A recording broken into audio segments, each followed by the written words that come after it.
Oli ku There is Still Hope channel y'essuubi. Kale yonna gy'osinzira okutulaba tukwagala nnyo gwali ku mukutu ogwa There is Still Hope Tish TV n'emikutu emirala weebale kutugoberera kama tukwebaza kubanga oli mulungi tukuwa ekitiibwa n'amatendo omwoyo omutukuvu atuluŋŋamye okuyita mu Kristo Yesu mwana Katonda omulamu. Amiina era amiina ddala.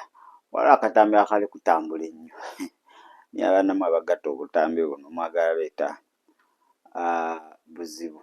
Weewaawo bwandibanga ababoogera batuufu nga si AI ne maama engatta gye mubugattamu. Kakati akatambi ako Musumba Sserwadda yayogerako kugwa nti ye kizibu nnyo, teyagamba mutasobola, wabula agamba kizibu nnyo omusumba okuva eri n'amuteekako emikono amusabire nti agwe. Kubanga waliwo level gy'otuukako nga tokyagwagwa bya kisiru, okitegeera. Kakati agamba waliwo omusumba yava Amerika eyo ajja kayano ne bayita ne balowooza mu yali agamba Benin yegozanyisa abantu yali agamba ani Benin. Musumba Sserwadda Musumba Kayanja naye naddamu naye obutambi bw'obuwuliriza bayinza tukozesa omwoyo w'amagezi oba omwoyo omutukuvu atukulembere.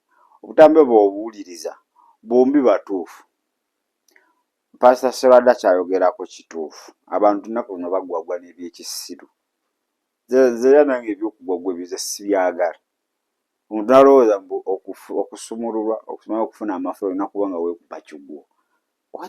Alina pointi ye nga ye.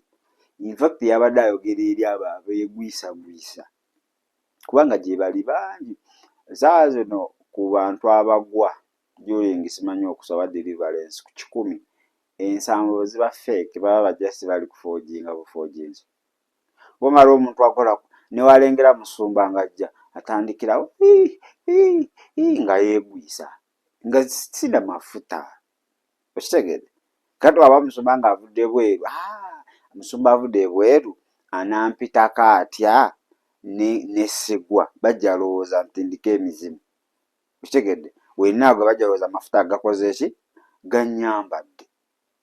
Kati Musumba Sserwadda alina ensonga ze nga ye, ne Musumba Kayanja naye alina ensonga ze nga ye omuntu. Lwakuba ku babiri waliwo agenda nnyo paasono.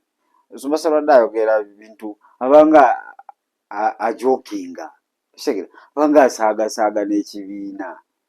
Ate waliwo addamu omulanga taddemu feelings eki nyingi. Kale sooka owulize akatambi ako okimanyi oyinza okuba akalabye oba oyinza okuba tonnakalaba akali kuvaako ate buli omu okwogera by'ategeera ne by'atategeera ate sobola okuba nga tweyongerayo.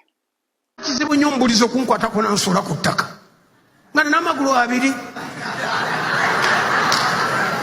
Mubuulizi kyoyo yavudde mu Amerika yazze ne pawa kasita manya nti alina pawa nga nange ensonda pawa nga nteeka mu magulu.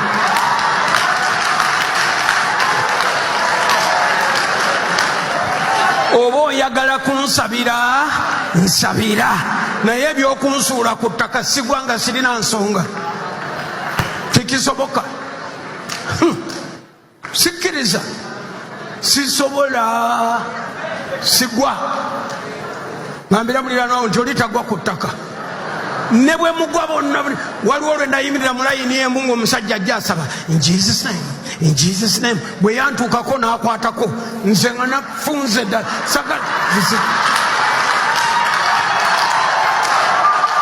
bonna abali enda ku ttaka neeno gye yagenda ku ttaka ng'eriyo n'abantu. Nina n'enkovu ku mubiri gwange eyali ankutte nga tayagala kunta ng'ayagala nange ŋŋende ne mugamba ogenda wekka nsigwa. And be careful with people. Weegendereza abantu Because they've reached a stage where they have reached a stage. batuuse ku ddaala erimu They will say things to you. bajja kugamba Me, ebintu I don't do that. nze ebyo sibikola. But ask them Ne babuuze when they were young, bwe baali abato looking for the anointing, nga banoonya amafuta going to Mombasa, nga bagenda Mombasa, going to Nairobi, bagenda Nairobi, in Morris Seruro mu meeting, lukuŋŋaana lwa Morris Seruro, going to nga Zimbabwe, bagenda e Zimbabwe, in Bonke's meeting. mu lukuŋŋaana lwa When Bonke, they prayed, bwe baasabanga didn't they fall? tebaagwanga wansi bo Do you know why they went through to reach where they are? So now they are telling you stupid stuff. bagamba ebintu ebikitoletole kati. Child of God, you listen. Uliriza. As far as I'm concerned, Nze nga bwe kinkwatako, I'll continue be hungry for the anointing. ngenda kweyongeranga okuba n'enjala I'll y'amafuta. continue pursue God. Nja kweyongeranga I'll okubeera Katonda. continue humble Nja myself. kwetoowazanga. I'll continue go after God. Nja kweyongeranga olubirira Katonda. Akati Somebody bano say, babasabira They pray for them and they fall omwoyo and they get filled. Me, I don't fall. Tewali buzibu. Tewali buzibu. wanonyeeyo ki Why did you attend that meeting? eyo meeting waliwo ginonya Why did you attend that meeting? wetiwandigenze You would not have attended it. naye nze manyi gye nava I know where I've come from. nanyonya amanyi ga Katonda nga tuganoonya ku nsozi We used to go to the mountains, we used to fast, go to the lakeside, we used to seek God, pray, tulaga tubannaye Mukama seeking God. Lord, nebatukana nabinoonya kubanga ekigambo kyagamba nabinoonya netuloza nti eyo gye they bamunoonyeza took us to Nabinonya thinking that's where you seek God from and you find Him. Yeah. Kansuubire nti akatambi ako okawuliriza bulungi nenkwayo ne ka bonus akalala. Nze ompuliriza statement ya Pastor Sserwadda sirabawo buzibu. Kye yabadde ayogera kituufu. Gwakakule nagendako lumu mu overnight bampita oweereza ekamuli eyo ne bayita omuweereza mbu ava Kampala eyo nga abantu abategula akukwata wansi n'ateekayo ekigere n'ogwa bw'ogaana akunyiga ensi ng'agiteekamu akwata waati engalo n'akwata eno waati ng'olina okugwa n'asabira ne musumba w'ekkanisa nze namugamba geza onkwateko nagamba tonteekako mikono gyo era nze mu bonna abaali mu kyaki nze nagaana kuba nalaba akatemba mungi. So deliverance z'ennaku zino oba prayer moment z'ennaku zijjuddemu katemba.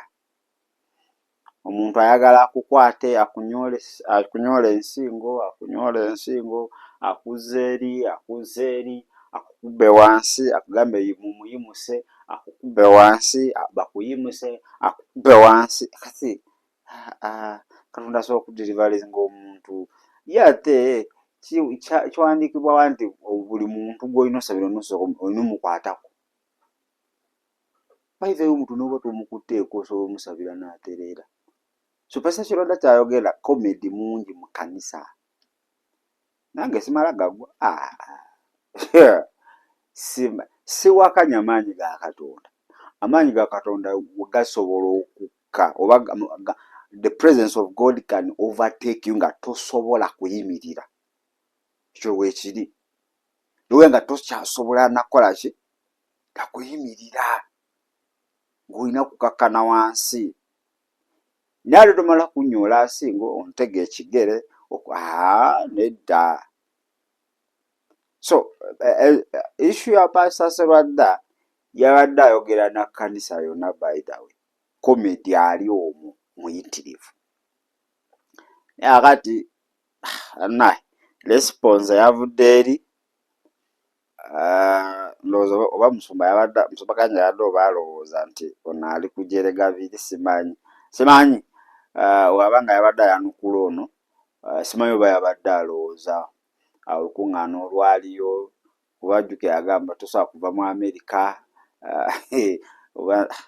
so biwanvu naye okusirika kusinga byonna ate okuddiramu mu busungu kintu kikyamu nnyo. Nsobi nnyingi ze tukoze okwejjusa kungi kwe tufunye lwakubanga twaliyakitingira mu busungu wakati nga owulira obusungu kintu kyonna ky'oyinza okukola yandiba ensobi 100 ku kinnaakyo. Okitegeera yandiba ensobi ate kiranjaga bwe mwategeere munne. We must understand one another. Nze nyinza okukola ekintu nekitakusanyusa sinti buli gye njogera kiyinza okusanyusa. Nyinza okwogera ekintu nekitakusanyusa naye ate naye tulina ogamba okay nga wayogedde kitansanyusa kati nange kanoonyeeyo naye ekiyinza omujja mu ekyo kyayogedde, then kitegeeza we are paying bad for bad, oba entalo tuzifudde kubanga zaffe. Olutalo tulekere Katonda. So nze ndaba sayidi zonna ntuufu, kubanga buli omu amanyi awali amaanyi ge mu Kristo. Wali abantu ng'amaanyi ge gali mu kusinza, waliwo omuntu amaanyi ge gali mu kusaba, waliwo omuntu ng'amaanyi ge gali mu kusiiba, okitegedde, waliwo omuntu ng'amaanyi ge gali mu kuyamba, waliwo omulala gali mu counseling. Kakati w'ozuula awali switch ey'amaanyi ga Katonda eri obulamu bwo, ate awo ovaawo obaako ekikyamu. Kati ye Muzumba Kayanja yazuula switch ye, wa wayinza okujja amaanyi, era ebyo by'aba alina okukola ki? By'aba alina okukola. Naawe olina eyo, then ne Musumba Sserwadda alina eyiye, buli omu alina eyiye. Kati eyange eyinza obutakwatagana nayo, ate eyange oyinza obutajagala. Wanze Mukama nyinza okuba nga strength yange eri mu kusiiba, ate nga gwe osibye naye tebikkolera, nga strength yo eri mu kintu kirala nnyo. Kati nze asiiba nyinza oba ne babuulire teri kisinga kusiiba. Oyagala kwata ku Mukama, ebirala byonna tonyumye, ebirala byonna kankubuuli n'empaana ekyo, kubanga kyemmanyi kyempuliramu emirembe kye kinyamba okukwata ku mutima gwa Katonda. Kale ate bwe tuba nagamba omuntu n'ayimirira n'agamba n'awaana okusiiba kati kuva wo wagabe bannaye mbabuulire, ng'oyagala okukwata ku mutima gwa Katonda, ng'oyagala okuwulira eddoboozi lya Katonda, ng'oyagala onyonyogerwe Katonda, funa obudde osome ekigambo kya Katonda, ojja kumutegeera. Ojja kutegeera Katonda.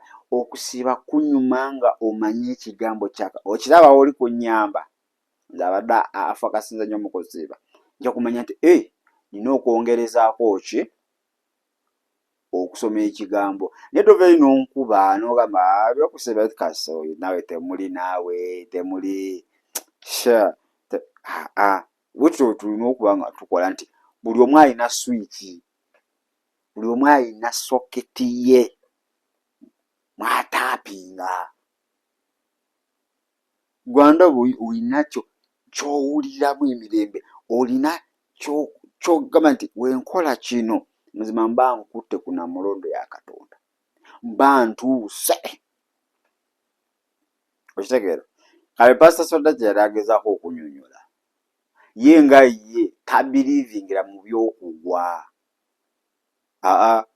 Ye yamanyi abiriivingira nti omuntu asobola n'osumulwa nga tagudde, tekyetaagisa kukwata ku muntu nga ye.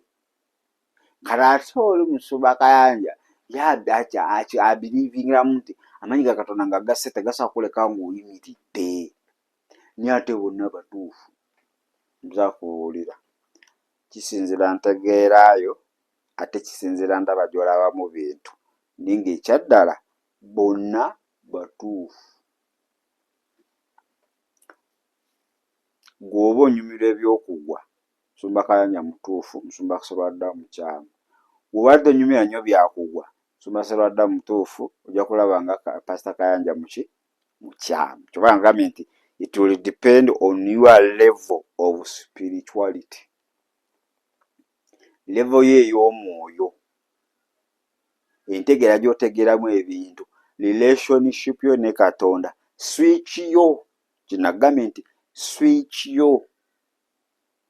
Simanyi oba ontegedde bulungi. Naye misunderstanding tuyigyewo. Bw'oba nga ate baweereza ba Katonda batandise okubeera ne misunderstanding, ono ayogera statement oli n'agifunamu bulala, n'oli n'ayogera n'ono n'agifunamu bulala, ndowooza tuba tukutte kkubo kyamu. Tuba tukutte kkubo kyamu, ate tuyinza okuwabya abalala tuyinza okuwabya abalala. Kiba kirungi nnyo n'oluga naye statement gyayogedde ntuufu nti ye waliwo abagibiriivingira mu ntuufu. Bibirikale ntuufu nti ye kuba bangi Yesu be yawonya nga tebagudde, be yawonya nga tebakutteeko. Okitegedde? Simanyi mu bikola by'abatume oba mulimu abaagwa nga amanyi g'Omwoyo Mutukuvu gasse simanyi. Naye nkiwa waliwo abaagwa, waliwo abatakola ki? That's according to my understanding, abataagwa. Kati okugwa n'obutagwa si issue. Wabula issue eri between you and God. Gwe kweggula. Gwe buli w'oggula omutima gwe eri Katonda kye kikulu. Your openness towards God kye kisinga obukulu. So ekyokugwa n'obutagwa eyo teba nnyo issue. Kuba it is not a sign of deliverance okugwa. Okujjuzibwa amaanyi g'Omwoyo Mutukuvu, okugwa si kabonero kwolabirako nti omuntu ajjudde amaanyi. Nti kasita olaba olinga yeerindigudde ennume y'ekigwo oyajjuziddwa. Nedda. So it's all about your openness. Abamu yeeweerayo ddala nabanga naawe otaliiwo nga the person is taken. Kitegedde? Nabanga atuuka ng'ali mu nsi ya mwoyo ng'alinga alaba Namulondo ya Katonda, tasobola kusigala ng'ayimiridde. Era omuntu ojja mulaba ng'akola ki? Nga akakkanye ku ttaka. Waliwo engwa y'emizimu, waliwo engwa y'amaanyi ag'Omwoyo Mutukuvu. Teri maanyi ga Mwoyo Mutukuvu gagenda kutandika ogwe otandika okusambagala, okuba abantu emigere, obasambe, okole bino, mukete amannyo, okanula amaaso wooti, bakusibe ebigere. Omwoyo Mutukuvu nawaba akukubye ekigwo is a God of order, not confusion. Is the author. Era ogenda kukakkana mu ngeri eri majestic. Ositegeera? Nga tewali na muvuyo gw'oleese okakkane mu kifo kimu oti.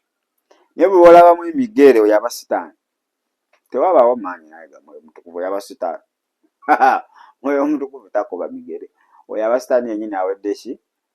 Awedde emirimu. So ndaba abasumba baffe abo buli omu mutuufu okusinziira ku ntaputa ye n'okusinziira ku ggwe engeri gy'otegeddemu ki ebintu. Naye ekisinga byonna nze nsaba basumba baffe tuleme ku misunderstanding one another.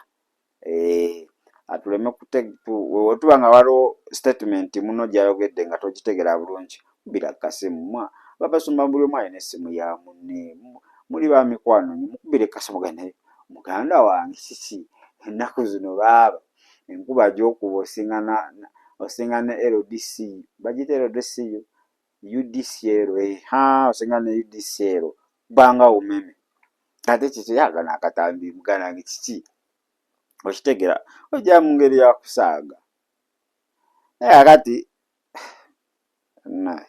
yalaga bana abasumba baffe banaafuuka babuloga. Simanyi ffe ate tunaabeera ki ffe bayita babuloga. Bo baba basazeewo batandika okubuloginga kutrendinga. Naye nga batrendingirako ntalo kudde oli ayogedde wala naye amudde kanisa tegenda funamu. Wamma gamba Yesu onsaasire. Naye mbadde n'endowooza ezifaanaganako bwe zityo naze n'omusaayi gwo. Sazeewo olwaleero okuwa obulamu bwange obeere omulokozi era mukama waabwo okuyita mu Kristo Yesu omwana wa Katonda omulamu tusabidde. Amiina era amiina nnyo ddala. Kale ndowooza kaneetoolemuko katono wenzikomawo bingi ebikyali ku mmeeza ya Daily Still Hope akawungeezi akalungi.